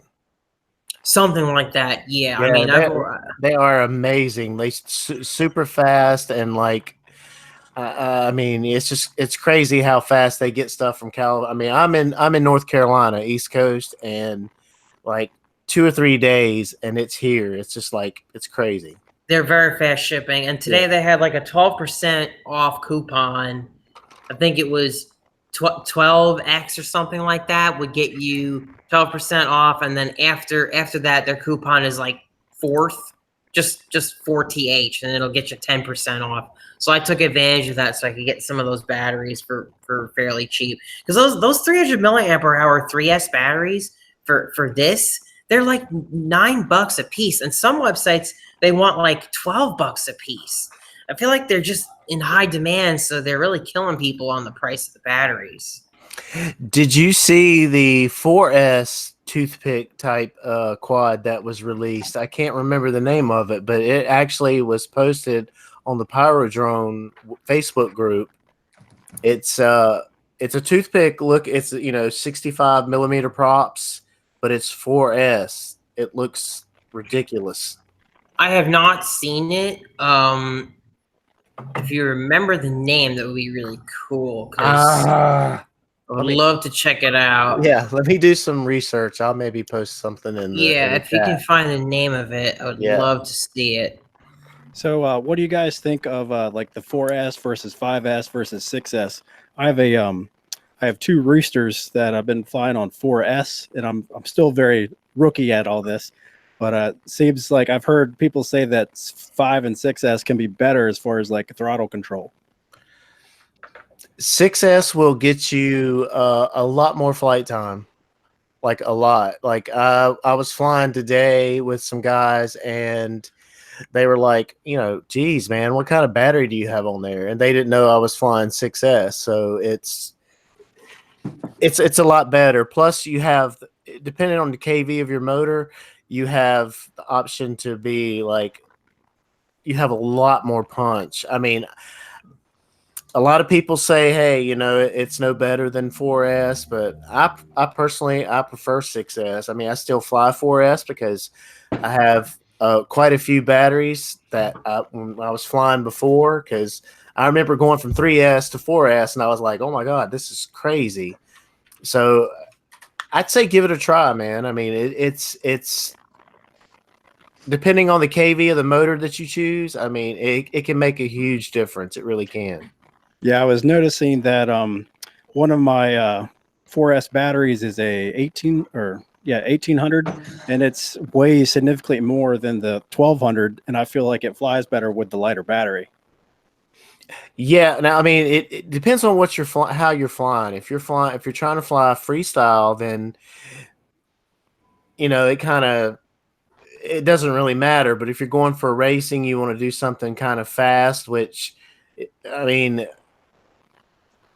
obviously in racing, being the lightest you can be is what you're going for. But freestyle is more like a heavier quad. You can throw it, use the momentum of the quad and throw it through like obstacles and stuff like that. But I mean, I can just say try 6S, man. It's great. Actually, if you have something that's rated for 5S, maybe try that and see how you like it, and then you can go from there. But 6S it's fun. It's really fun. Very cool. Well, right now I'm just trying to fly longer than 30 seconds. I've been there. I've been there. I really have, man. I mean, now to think, 2+ years and I'm flying the way I'm flying. And I think that's got a lot to do with the software and the flight controllers that's coming out. But I mean, it just keep at it. Just keep at it. I mean, I look back at some of my old videos and I'm like, oh my God, I can't believe I posted that. It's just like, it's terrible. Well, I tell you what, the biggest thing I've noticed about flying FPV is all the electronics and the frame. These things are built like tanks. I mean, I've crashed this thing so hard and it just fires right back up again. I can't believe it. So you said you had a rooster? I've got 2 roosters and I've got a chameleon. I have one rooster, which I couldn't get quite right, and I have the marmot. Yeah. And I have hit a tree head on with the rooster, and it didn't damage a thing. I mean, nothing. And the guy I was flying with, he said he saw tree fragments fly out when I hit, and the camera was fine. And I'm sure I hit it head on with the front, coming in at the front, but it didn't damage a thing, and you got a lifetime warranty with it. So right. I've noticed watching videos how to set it up. I actually had the props, rotating out, and I can't believe how you can just barrel right through leaves and twigs, and it just flows right through them. Yeah, I used to be very much of a inward, props in, but here lately, I've switched over to Flight 1, that's a whole other conversation. But flying that and doing props out, it's made a huge difference. And John, the quad that I'm speaking of is a Quad HX100. Oh, okay. And it is a F4. How do you spell that? It's on the Power Drone site. HUM quad. It's $129, but let me see what the price is. It's a 4S toothpick. I mean, it's ridiculous. And that is the FPV portion of this show. I've actually been flying FPV. I wanted to learn how to fly FPV because I just recently got a DJI Osmo Action, and I want to be able to mix the footage with the regular Anafi and the regular Mavic footage. The color profile that's on GoPros is just really unique to GoPro, so it's really hard to match the footage. Right. I agree, man. I think I was into the GPS side of everything, and I'm not knocking GPS. I appreciate what GPS pilots do. I can't do a lot of the stuff that GPS pilots do, but that's it, Bill. But coming into it, man, I mean, that's how I got into it. I had a Phantom 3 Standard, then I went to a Phantom 4 Pro, and then I got slowly into FPV, and now I'm 100% FPV. But like I said, I do not knock anybody that flies anything else. We're all quad pilots. We're all in the air, and that's what matters. I thought you said you were inspired to get your camera drone back out after talking to us. Actually, I was inspired by watching Cardoso's videos. Okay. Ethan, go ahead. Well, I was just going to say the FPV side of it is really, I mean, it's a lot of fun. It's number one, it's fun, but then when you go back and check some of the footage that you can get with an FPV drone, that fast motion stuff, I think just looks awesome. And if you could kind of mix it in with your cinematic camera drone, I think a lot of videos will look awesome with that. Yes, I agree 100%. 100%. Yeah, I really got into it when I found out DJI was releasing their action camera, and I was so tickled to see that they actually put D-Cine-like on it, so it makes it easy to grade. See, I haven't gotten to the color grading as much, but I'm used to the GoPro, the Hero 7, and I'm spoiled with that. But GoPro. When I say GoPro, I have to say Super View. Oh yeah, that Super View looks awesome. Absolutely. You I have to think have that super view. Oh yeah, I What bet you are that you DJI doing? will release a Super View like wide with a firmware update in the future. I thought they had something that was similar to that, and it was called D-Warp. I think I So- saw a video about that, and I didn't really get into it too much. But do you know anything about that? Yeah, the D-Warp just takes the just stretches out the corners to take the fisheye off. Mm. I think John's being coerced into us ending the stream. Nemo, she wants to know, why is Nemo sitting in the dark? It looks really creepy. Does he have light bulbs? Because we can mail him a light bulb. Please do. I'm just asking. Please. I need light bulbs bad. It actually is super dark. You know, I've never asked that. Like, why is the room so dark? That would hurt my eyes. It just gives him the mystique on the video. Exactly. See? There you go. And with the smoke going or whatever. Nah, you can't see the gray in his beard as well. Exactly. Right. I should do that myself. Well, it's I just gave up and had to shave it a unique way. it's I not, told my wife I'm dying when we get back from vacation. So All right, go ahead. Sorry, Marcus, go ahead. oh, that's okay. It's not FPV, but I got that FT Aviator coming, and I'm pretty excited about that. To hook that into my Phantom 4 and my Mavic 2, and fly that thing with a real joystick instead of my thumbs. So that should be fun. And you know, I have a big problem with cross coupling when I fly. You know, trying to do something straightforward or go straight up with a rocket, and I'm always doing an inadvertent yaw or an inadvertent turn because, you know, you got that gimbal turn just a little bit one way or another, and that that FT Aviator should eliminate that. So I'm excited to see how it works. Mr. Marcus. Yes, sir. This is Chris Hope. How are you, sir? There he is. hey, Chris. Bill, thanks for having me, man. I'm sorry I've been in and out. But just a quick question. I just lit up my Phantom 4 for the first time about a week, did a little evening flight, and I got a firmware update first time in well over a year. Does anybody have any idea what it is? Well, you know, I hate to say it, I haven't fired mine up in about a month. So I've been flying all these other FEMI and We did get one final one though. What, like the middle of last summer? Yeah, as far as I know, there hasn't been a real firmware update in a while. It's probably one of those ones where we want to update the database on, you know, the where you airspace. fly where you can. It's probably not a real firmware The update. database, I've been ignoring the database for about 3-4 months. This is an actual firmware update. Ooh, yeah. Well, they may have done something to enforce no fly zones, and they may have done it retro. So yeah, don't do it. Yeah, don't do it ever. Don't do it. You might not have a choice. Somebody yeah. else be the guinea pig. What drone did you have, Chris? I'm sorry. What drone did you say it was? I've got the P4. P4. I'm just looking through their update list here. I better fire mine up and see. Yeah, I was thinking about doing the same thing. I got a Phantom 4 Pro, and I haven't plugged it in a while. Is the battery still viable? I don't know. That's a good question. Let's all get our P4s out then. Everybody's like, wait, how much longer is the show? I fly my P4 all the time. I do, really. That's Hey, all Bill, I've you got still have a Phantom, don't you? I thought you did. Who, me? Yeah. Yeah, I got a P4P. Yeah, that's what I thought. Yeah. That might have been just one of those no-fly zone updates, you know, since the new drone rules came in. Yeah, They might the updates out there for everything. You know, I've never they wanna flown a be- Phantom. They want to be in ever. compliance. They don't want to be out of compliance. you know, it's probably the firmware update that switches the no-fly zone over to the bow tie.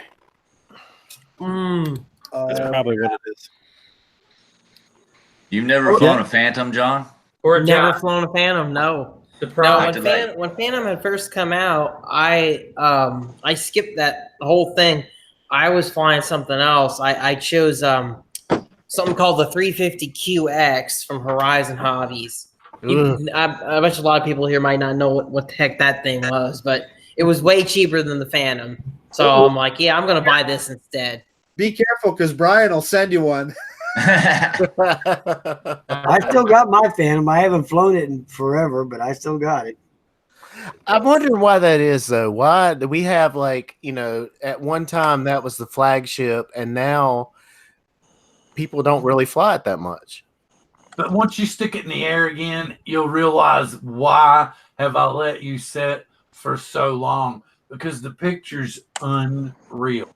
Oh, yeah. Yeah, the Phantom 3 is still good. Oh, I love mine. I It's love still mine. good, man. Yeah, It's the only DJI product I've ever owned. Phantom 3.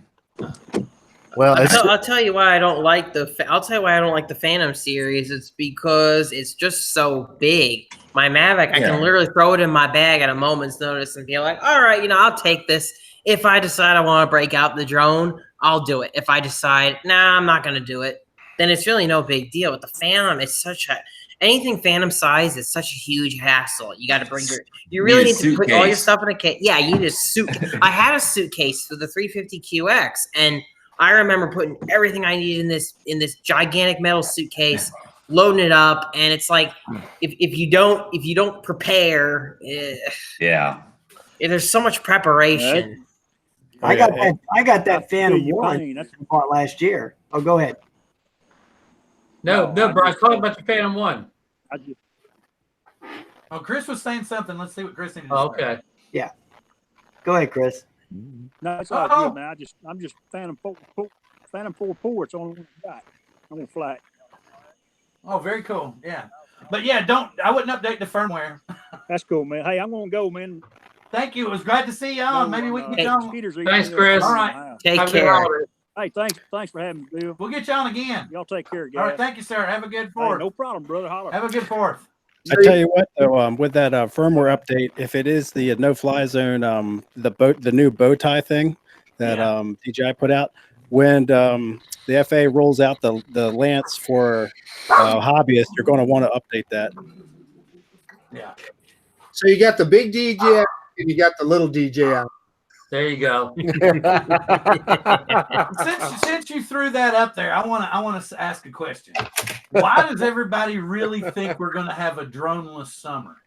I think it's because of the trade crap, and it's going to cost too much to ship stuff over here now because it all follows under new merchandise that would fall under the tariffs.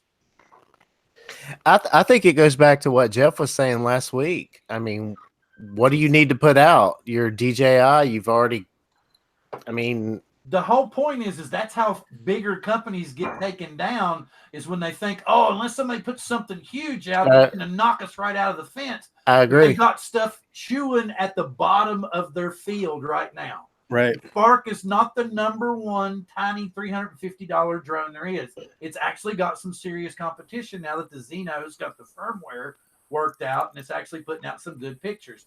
Photograph wise, I don't think there's anything that's going to touch the Spark. I don't know. I guess it's just where the 4K sensors opened up for the photos or what. But for the video, I think Xeno can hang with it. And then you got the Anafis running really close price wise in that area.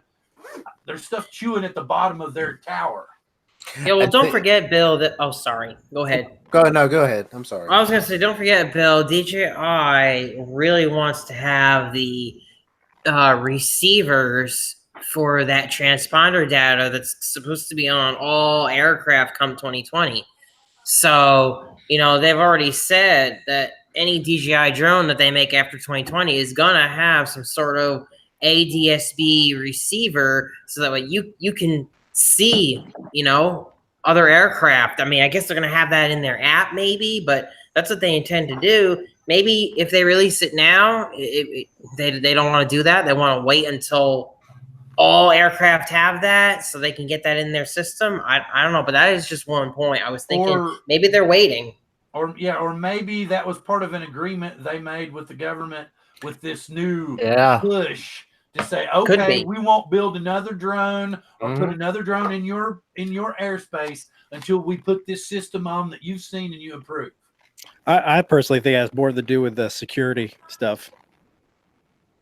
Well, So yeah, so like the new factory that they're gonna. Wait, was it John? John had the funniest thing in the world, and I'm going to turn this over to John Cuppi. And John has a theory on what drone is going to be produced at the new factory in the U.S.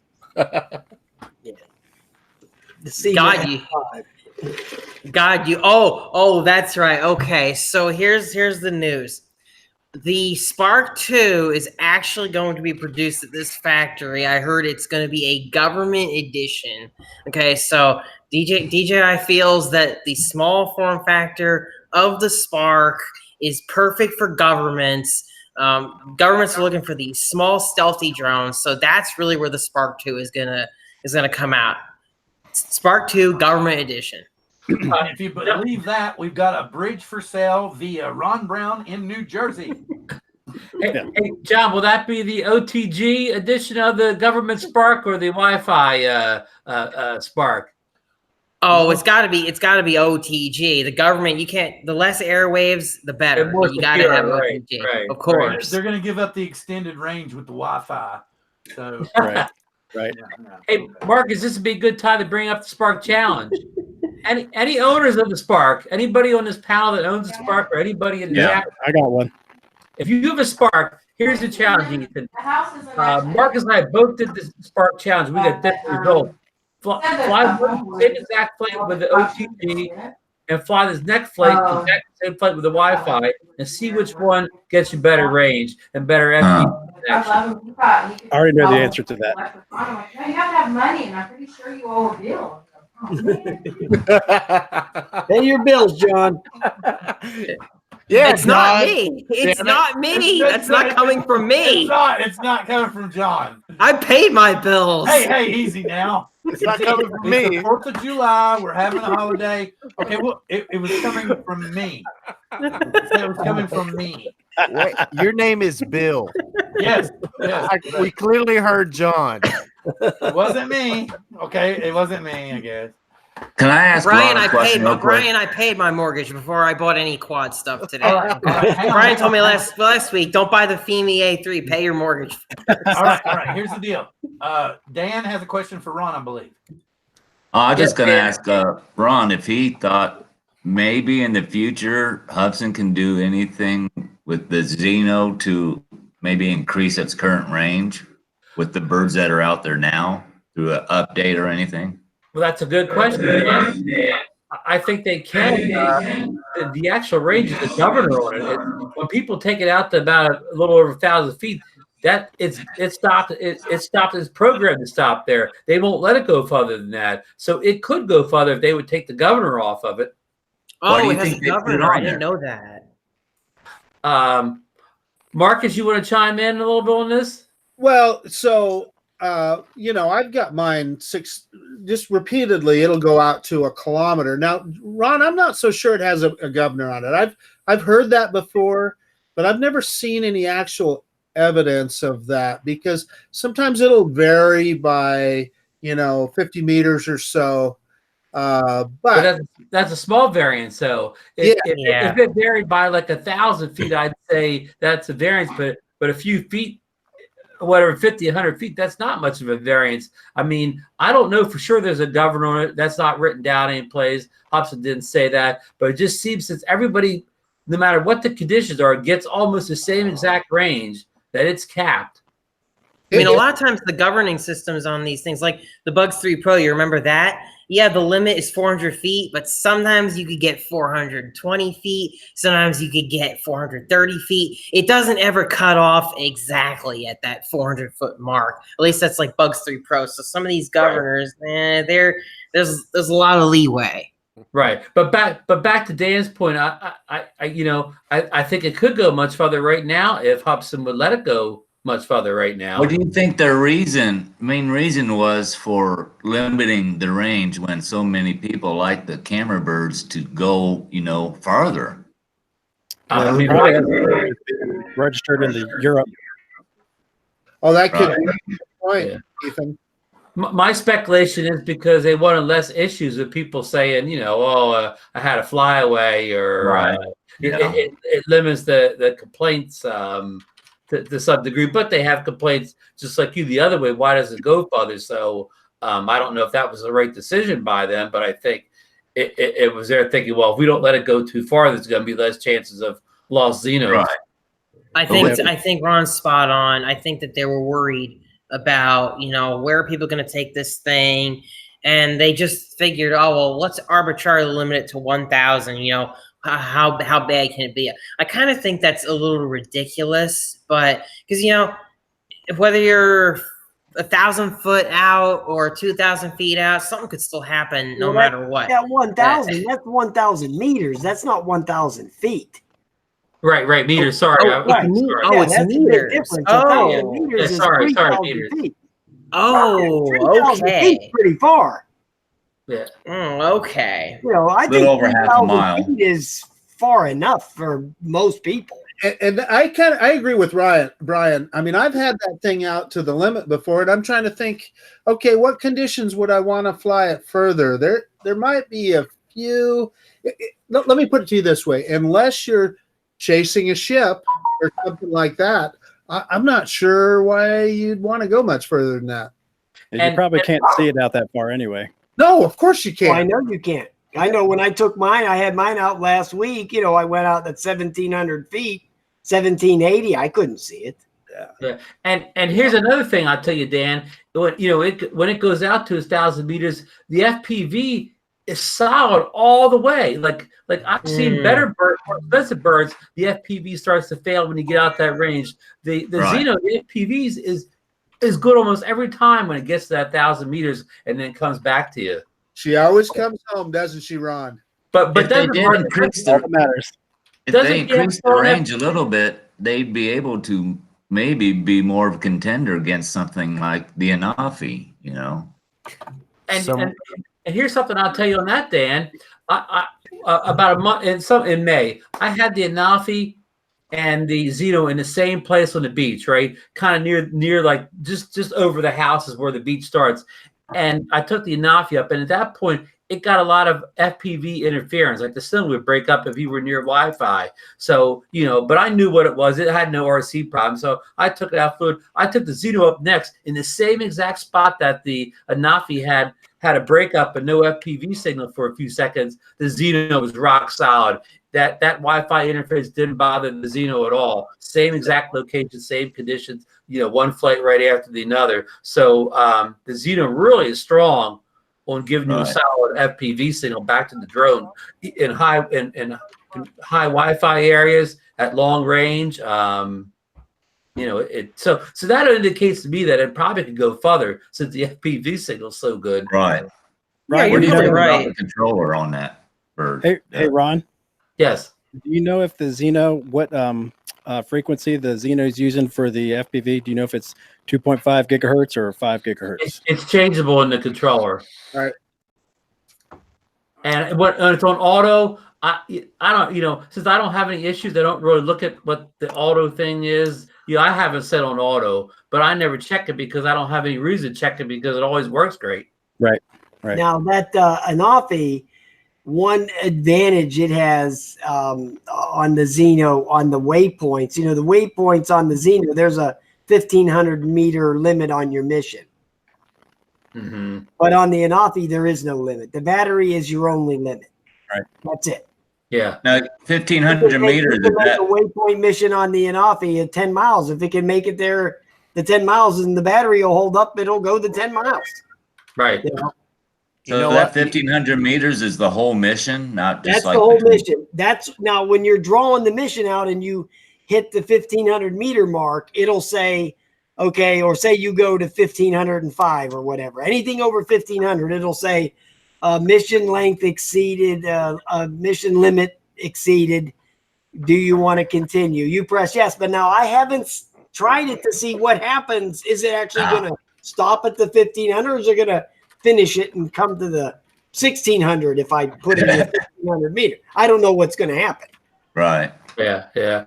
And Dan, don't get me wrong. I'm not trying to say the Xeno is better than the Anafi. It's not. The Anafi's twice the quad that the Xeno is. To me, the Anafi twice the money too.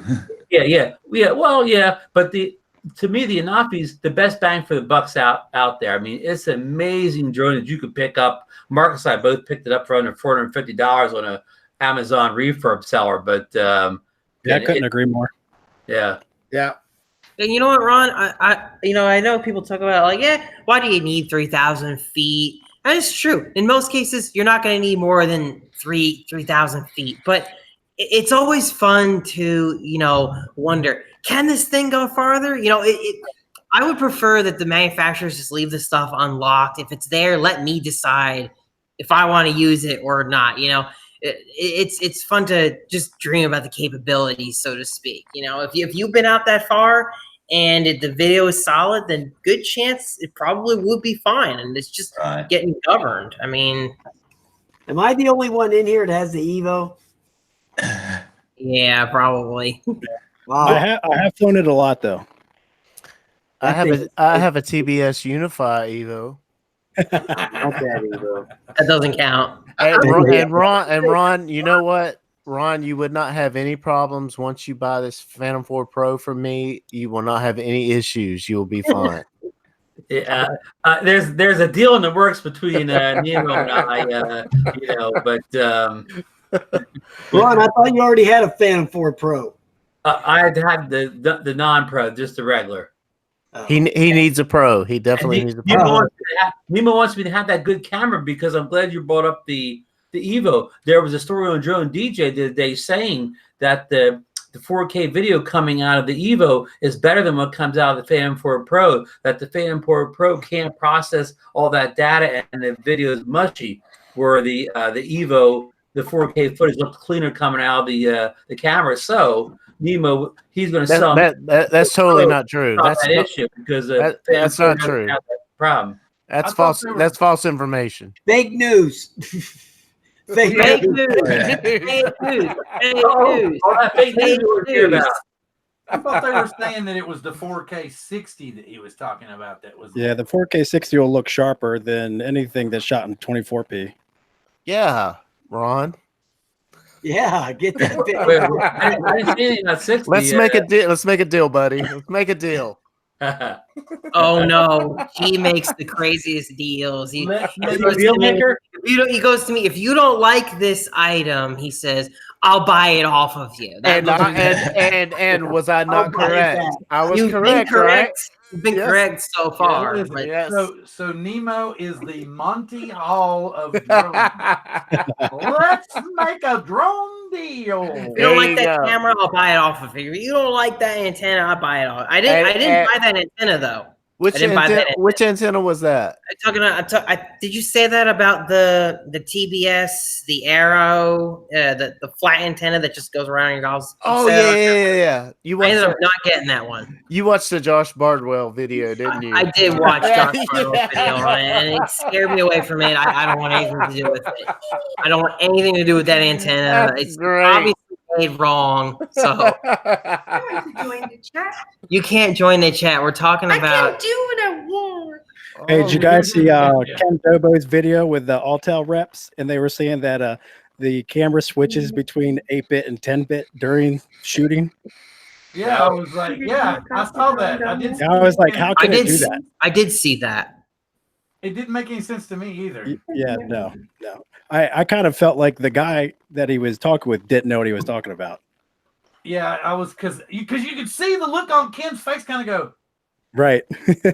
And he didn't want to correct the guy right there, but he kind of go, and do a double take and then look back. Right. And he was like, yeah, okay.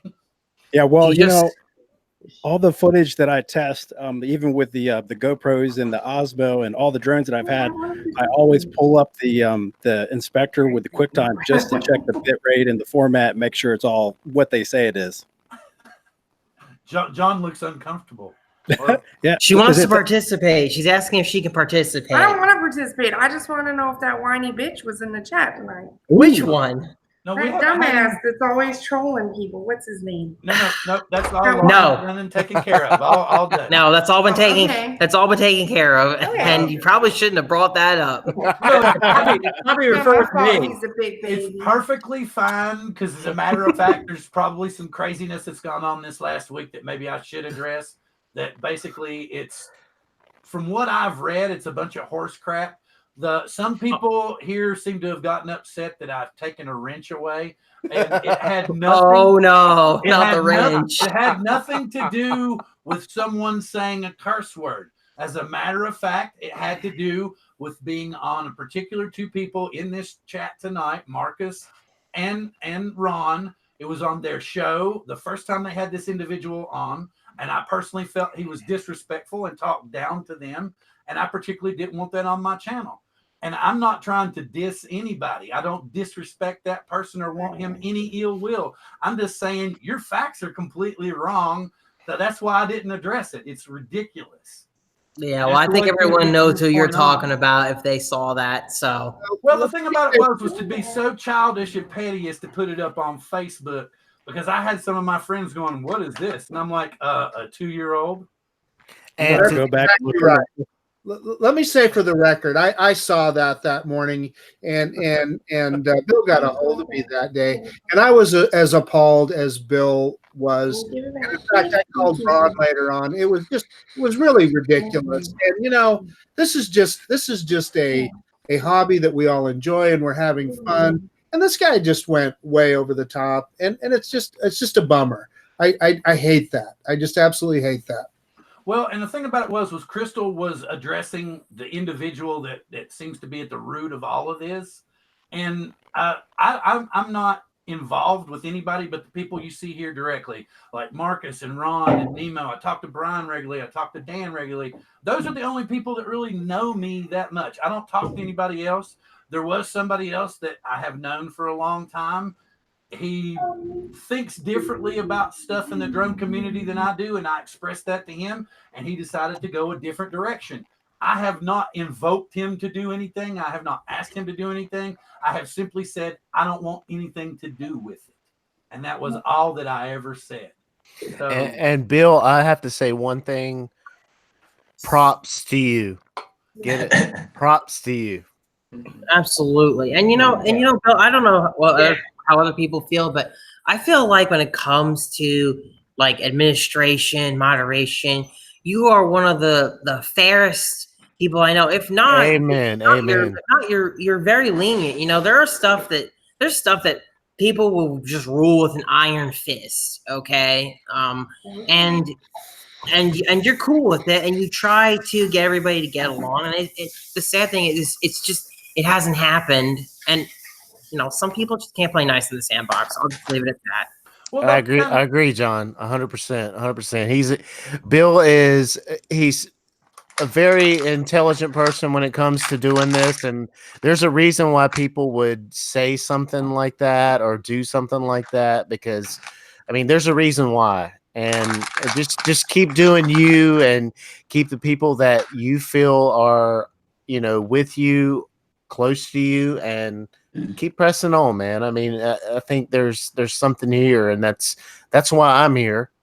Obviously, that's why I'm here too. Well, yeah, that's the reason that Ethan's here. Besides testing his equipment, was that we're trying to find. That's the biggest thing. That's why I started all this. That's why I did it to begin with. Was that I wanted to, you know, show people that were getting into the field, because we all know the huge channels. We've all looked at the huge channels. We've all purchased from the links on the huge channels. So I want to give some of the smaller channels exposure, because those are the guys that seem to be coming up with the innovative stuff.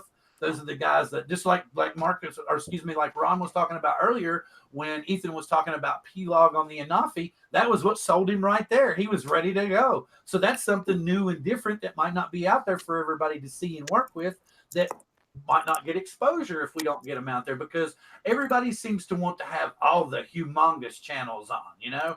And don't get me wrong, we've had big names on here too. We've had Kelly on here, you know. Bill was with us for a long time. Billy Kyle's been on here. Ken Dono's been on here. You've had me. You've had me. Email. Yes, I know. You don't forget True Drone Reviews. Exactly. Yeah, I was just trying to express that, you know, we've had a lot of, but I'm trying to find, you know, even a 200 sub channel or a 35 sub channel is more than welcome to come on and share their stuff with us. and talk about maybe a new editing technique. As a matter of fact, I'm going to try to reach out to a friend of mine that does a lot of stuff for the Hit Film Company, which is a software that I happen to use a lot of when I'm editing drone footage and stuff. I'm going to invite him on, and maybe I can get him to do an editing session with us because he happens to own a Phantom 3 Pro, I think. I'm not 100% sure, but it's either a standard or a pro. But hopefully we can get him on at some point in time, and I want to do something like that too. That's the whole point is how I look. Drones for me is just a release. If I've had a crappy day and I think about something to do with drones, I kind of forget about having a crappy day. Or if I get to fly, I forget about having a crappy day. It's just for me, you know. Did you fly today, Bill? Yes, I did. As a matter of fact, didn't you all see me showing off the optical flow? Everybody was thinking, oh, that little nano won't hold in place, and it set right there. It really did. It did. I saw it. I was like, wow, I'm impressed. And then John will tell you it's a phenomenal little drone, and I don't know why they stopped making them. You know, or do they still make them? Oh yeah, you know what's funny? Cheerson, I don't know what's happened to them, but Cheerson seems to be almost gone from the internet. Like seriously, go on Banggood, go on GearBest, even go on Amazon. If you search for Cheerson, I don't know what's happened. A lot of their models are just either gone, sold out. I mean, the selection of Cheerson stuff on BG is like maybe this they big. just closed up. Maybe they just. I'm thinking they may have just shut down because I don't know. I haven't seen nothing from them. Nothing. Zero. Me either. And I was talking to this about Ryan the other day because we were talking about how there's a lot of like crappy toys that are coming out. Like there's this new JJRC new. It's like $120, and and it's got brushed motors and a GPS. And you know, me and Ryan were just like, oh, why would anyone buy this when you could get the Bayang Toys X16 for like $99? Or why would anyone buy this even when you get like the Bugs 3 Pro for $120? Why would you buy this stupid toy? Like, why is JJRC trying to pass this off as some new great stuff just because it's got a GPS? GPS brush drones. Because these GPS brush drones, I don't get it at all. No, I don't get it either. One bit. I don't get it either, and it's so stupid. It drives me crazy because I have that one that Bryan sent me, that orange one, that Idea 7 thing that he reviewed. Yeah. He gave it to me. He sent it to me. It's sitting right over there.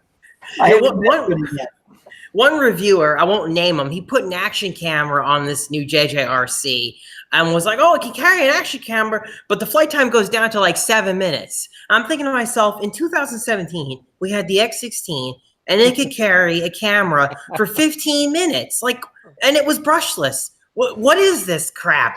It's not even a good upgrade from the X8C. Right. This is just junk. The toy market has just... oh, it's gone to hell. It's all gimmicks, John. It's all gimmicks. It's all about these gimmicks with this hand waving and gesturing and talking and all this mumbo jumbo. You know, it's all crap. I mean, it's all garbage. I wanted to say something to Ron Brown real quick. Yes. Hey, I bought that software you were plugging for the last few weeks. Oh, LumaFusion. Yeah, man, that thing is confusing as all shit, man. Well, guess what? Well, I'll have to do a little training video, eh? Video on it. Oh, that thing is it's like 1,000 times harder than iMovie. Yeah, it has. Wow, that's pretty hard. That's pretty hard. If it's harder, if it's that much harder than iMovie, that's hard. iMovie is the easiest thing in the world. Yeah. But this thing is just like, oh my God, it's so hard and complex, and it's just well, it definitely a step up. It's closer to what do you have, Nemo? The higher version of iMovie, Final Cut Pro. It's closer to the Final Cut Pro than it is iMovie. So listen, Bryan, I'm concerned that you're holding it in too much. Can you tell us what you really think? Hey, I'm just glad I didn't spend more than $14 for it. Yeah, tell me how you really feel. I'm not saying it's not a good editor. It has like some nice effects and transitions and all that mumbo jumbo, but it's just hard to put it all together. You know what I mean? I think Bryan needs to fire up the egg again. I really I do too. It's not straightforward like iMovie. iMovie is just so straightforward and drag and drop and text and iMovie is so great. easy. You know, iMovie is great. Yeah, it's just it's the easiest editor I ever used. I mean, without a doubt. Yeah. You know, it lacks in some features and stuff, but you know, if I want to do something where I want to, I use that one that Videorama. It because iMovie really doesn't have any color grading or anything, so you can make the whole movie in iMovie, edit it all because it's the best editor by far to me. Yep. Put it all together, then you can just save it and then edit it and load it into Videorama and color grade a little sections if you want. And that's stuff that iMovie don't do. But for just flat out editing the video, iMovie can't be beat. It just can't. A lot of rage, a lot of anger about this video editor here. Anger. All right, you know what? It is almost 9:30, so I'm gonna be getting off of here. But does anyone want to see? Speaking of gimmicks, anyone want to see me throw this and see how the motors start before I go? Yes, everybody does. Everybody. All right, I'm gonna do it. I'm gonna do it. This is the gimmicks that's going on with the toys. All right, so we have to bind it first. Now I'm gonna throw it. Okay. And this should work. This should work. Snap Tane. Don't theoretically, this should work. Oh! Well, it started. You guys probably couldn't even see it. That's okay. You better not tear that up before you don't do that $1,000 review they're paying. Yeah, $1,000 review, right? Oh my god. Oh no, it hit the fan. No, it didn't hit the fan, but I lost the prop. No, we need it to hit the fan. Yeah, it hit the fan.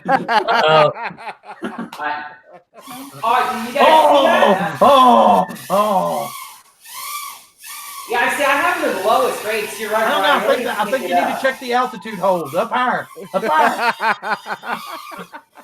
Hey, John, why don't you have the landing gear on? Oh my God, it's got landing gear. Wait, does it come with landing gear? I haven't seen that actually. It's in the bag. Is that in the box? It's in the bag. See, I missed that entirely. John, does that have precision home? That was That's all you do. Hey, John Cuppi, Ethan wants to know if that has precision home. Yeah, it has. If it does, it has return. It's got one key return to China. Yeah, right. He knows. Bryan knows. He can tell you all about one key return to China. Hand catch. All right, guys. I will see you guys later. It's been a blast. Have a great 4th. Hey, have a happy 4th, John. I think it's a good moment for everybody to say their goodbyes because we've been on for 2 hours right about, and I want everybody to get some rest and have a good holiday tomorrow. All right. So, John said his goodbyes. Who are you going to pass it to, John? I'm going to pass it to Ron. Thank you, John. And again, have a happy 4th of July. I want to thank everybody for being on the show. We had a cast of thousands, and a lot of them are gone now, but I want to thank them for being on the show. I want to thank everybody in the chat room tonight, especially my buddy Cigar Nation Words, who got his Xeno up and running. I got some email Marcus off to pass on to you, but I think he's got all his problems solved. So, again, I just want to say good night. Have a happy 4th of July. And Bill Thomas, we love you. Don't let the haters get you down. We love you, buddy. And I'm going to pass it to my good friend, Bryan Singleton. Yeah, good night. Who you going to pass it to, Bryan? Marcus. Hit it, Marcus. Thank you, Bryan. Yeah, same thing. Man, Bill, I just appreciate the invitation to come on the show tonight. And I've had this was a day that I needed to laugh, and I've had a lot of it today. And thank you very much. And you guys all have a good 4th of July. Thank you, sir. Are you going to pass to? Well, let's see. Ethan, Dan, Nemo? How about Dan? Yeah, how about Dan? All right. Well, yeah, I'd like to thank Bill just for the opportunity to be in here. Such a large knowledge base from one spectrum all the way to the other. I just felt honored to be part of it tonight. And got TDR, Ron, Nemo, all these a couple guys. It's the first time I've seen you, so it was a pleasure meeting you. And have a safe holiday. Thank you very much. Ethan. Well, first of all, thanks for having me on, Bill. I really appreciate it. It's been a great opportunity, and I have a really great time. Glad to got a chance to test everything out. But I want to wish everybody a safe and happy holiday. And also, I'm going to leave you guys with a little teaser for the next time you have me on. When we'll have to talk about traveling to foreign countries with your drone and what happens when you fly a drone in Cuba. Ooh. Oh, okay. Very cool. Get executed. Oh, very good. Very good. And Nemo. Yeah. Aren't you left? You're the last one, aren't you? I would just like to say, Ron, everybody on the panel, Drone Pool, and my new favorite reviewer, Bryan Singleton. The drone, I mean the egg thing. Oh, dude, major props, I mean, no pun intended. I mean, pun intended, but still. And Ethan's nice to meet you. And the other guy, I don't know your name, but it was nice to hang out with you as well. It's always good to come in here with Bill. What's the other guy? John Cuppi? Yeah, that's the guy. And Ron. I mean, it's just always a great time. And Coast to Coast Drones. I mean, good times. Thank you very much. But you know, it may just be me, but you're very fickle. You have a favorite new reviewer every week. I've never met Bryan Singleton. That's all I'm saying. Oh God. But I'm just saying, it's like all you gotta do is just wave something new in front of you, and you just run off. Well, if I see somebody posting like putting a actual egg and they're taking it off in the house, then I mean, dude, I give them props. Oh no.